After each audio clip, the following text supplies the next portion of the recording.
अस्मद्गुरुभ्यो नमः। श्रीमते रामानुजाय नमः। श्री श्री 1008 श्री स्वामी जी श्री सीतारामाचार्य जी महाराज के दिव्य अमृत वचन श्रीपति के शरणागतों के लिए उपदेश ग्रंथ से। नान्यं च पूज्यये देवं न नमेन्न स्मरणेच्च न च पश्येन्न गायच्च न च निंदेत कदाचन। भगवान श्री जी से कहते हैं कि हे श्री जी, शरणागत मुमुक्षुओं को चाहिए कि भगवान लक्ष्मीकांत के सिवा दूसरे देवों का पूजन न करे, न तो दूसरे देवों को नमस्कार करे, न तो दूसरे देवों का ध्यान स्मरण करे, न तो दूसरे देवों का दर्शन करने जाए, न तो श्री सीताराम जी के अतिरिक्त अन्य देवों के नाम कीर्तन को करे, न तो अन्य देवों के पदों का गान करे, न तो दूसरे देवों की निंदा करे। जहाँ जहाँ भगवान श्रीमन नारायण के अतिरिक्त दूसरे देवों के पूजन का प्रसंग शास्त्रों में दिखाई सुनाई पड़े तो उसको परमात्मा के शरणागत मुमुक्षुओं से भिन्न अधिकारियों के लिए जानना चाहिए, क्योंकि अनन्य शरणागतों के लिए तो इतर देवों का पूजन वंदन खुद भगवान के द्वारा ही मना कर दिया गया है। जो लोग श्री भगवान के अनन्य भक्त नहीं है, वे लोग अनन्य शरणागतों की निष्ठा भंग करने के लिए अनेक प्रकार के प्रमाण, अनेक प्रकार की युक्तियां दिया करते हैं। ऐसे लोगों की बातों की तरफ शरणागत मुमुक्षुओं को बिल्कुल ध्यान नहीं देना चाहिए। जैसे अग्निहोत्र करना बाकी आश्रम वालों के लिए तो विधान है और सन्यासियों के लिए निषेध है, उसी प्रकार श्री जानकी कांत के अतिरिक्त इतर देवों का दर्शन, पूजन, वंदन सामान्य अधिकारियों के लिए तो विधान है और श्री हरि के शरणागत मुमुक्षुओं के लिए निषेध है। यद्यपि अग्निहोत्र पुण्य कर्म है, परंतु सन्यासी के लिए मना होने के कारण यदि सन्यासी उसे करे तो सन्यास धर्म से वह भ्रष्ट हो जाएगा। उसी प्रकार श्री लक्ष्मी नारायण के अतिरिक्त दूसरे देवतांतरों का पूजन, वंदन आदि का सामान्य अधिकारियों के लिए तो विधान है और विशेष अधिकारी जो भगवान के शरणागत मुमुक्षु लोग हैं उनके लिए निषेध है। हाँ, ऐसे अधिकारी दुनिया में कम है, सो तो ठीक ही है। दुनिया में पतिव्रताओं की संख्या तो कम होती है, परंतु भले ही उनकी संख्या कम क्यों न हो, शास्त्रों के द्वारा अथवा बड़ों के समाज में तो पतिव्रता ही की उत्कृष्टता गिनी जाती है।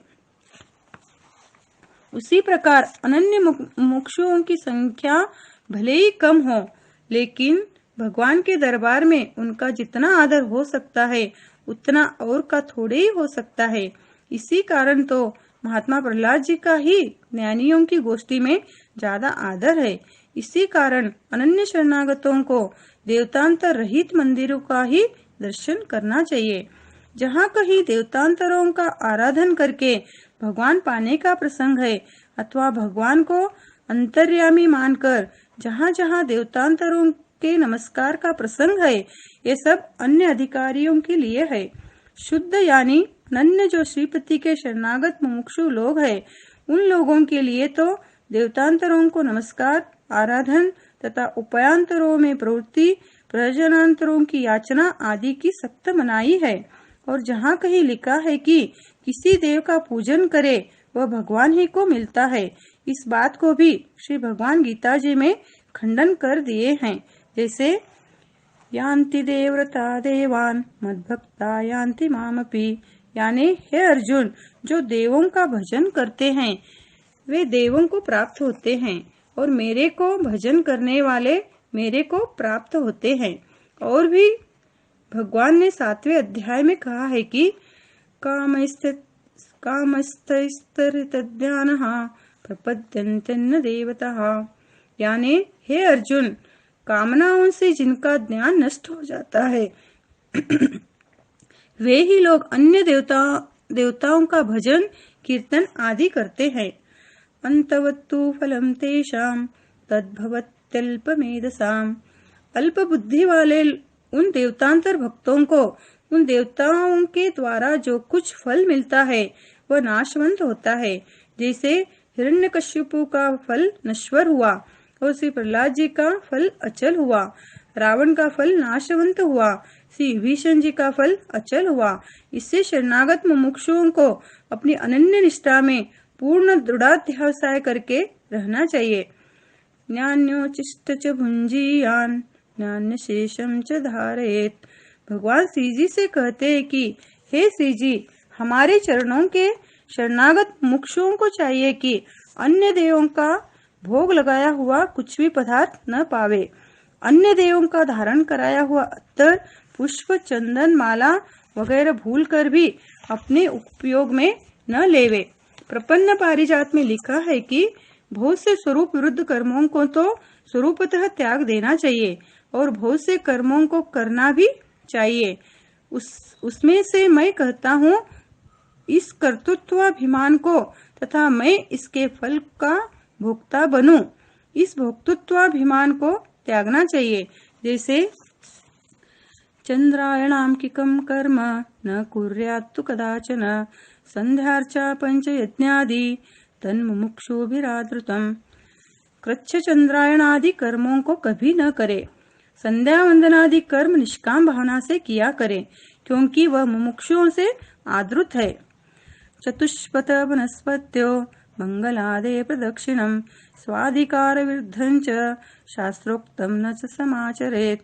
न कुर्यात् परमैकान्ति काम्यम लोकद्वयप्रदम देवतांतर संसक्ते संगम नैव समाचरेत। चौरास्ते को प्रणाम तथा किसी भी वृक्षों की परिक्रमा न करे, भले ही शास्त्रों में क्यों न लिखा हो, परंतु यदि अपने अधिकार से विरुद्ध हो यानी अपनी शरणागति का भंजक हो तो उस कर्म को न करे, भले ही लौकिक या पारलौकिक फलों का प्रलोभन उसमें क्यों न दिया हो। तथापि शरणागत मुमुक्षुओं को सकाम भाव वाले कर्मों को नहीं करना चाहिए। देवतांतर में निष्ठा वालों की संगति प्रपन्नों के लिए त्याज्य है। समस्त व्याधि हरणम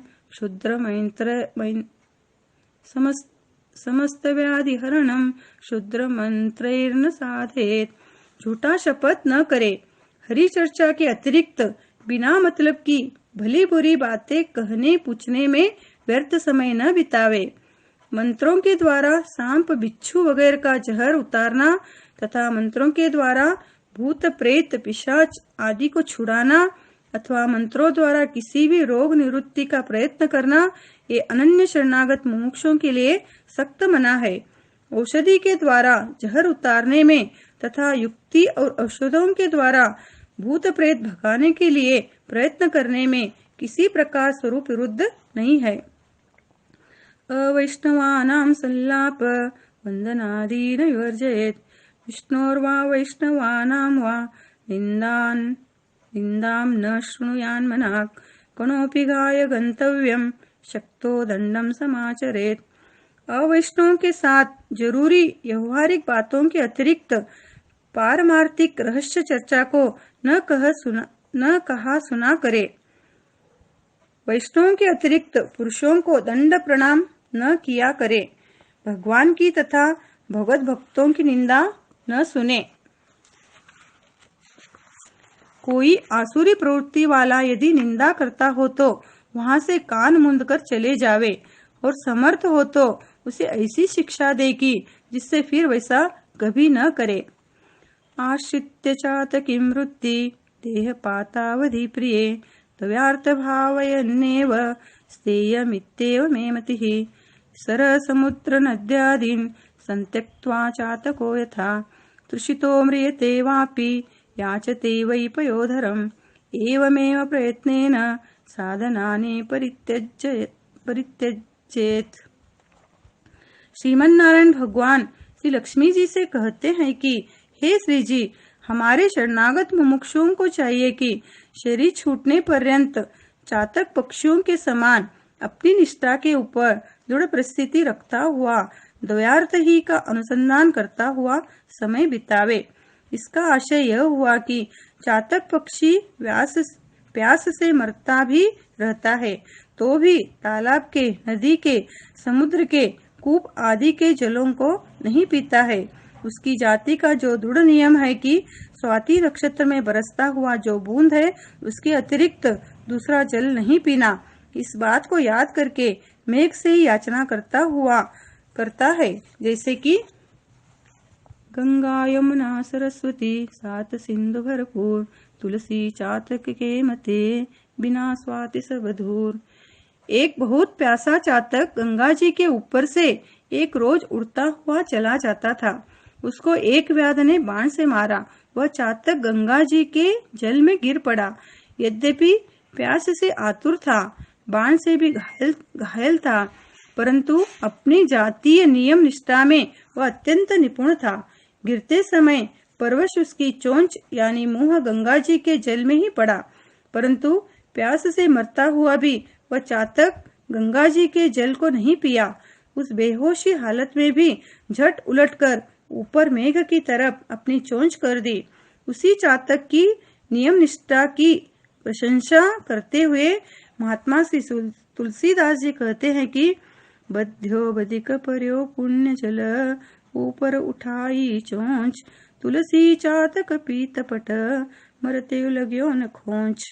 इसका भाव यह हुआ कि व्याध ने मारा, पवित्र जल में गिरा, परंतु चोंच तो ऊपर ही उठाया। श्री तुलसीदास जी कहते हैं कि चातक निष्ठा रूप जो पीताम्बर है उसमें मरते वक्त भी खोंच नहीं लगा। यानी चातक की निष्ठा को धन्यवाद है कि मरते समय तक भी दूसरा जल नहीं पिया। उसी प्रकार शरणागत मुमुक्षुओं को प्राण जाने तक का भी मौका क्यों न आ जाए, परंतु भूल कर भी कभी देवतांतर, उपायांतर, प्रयोजनांतर में न पड़कर अपनी निष्ठा निभानी चाहिए। श्री स्वामी जी का मंगल हो, श्री लाल जी का मंगल हो। शेष अगले भाग में। जय श्री नारायण।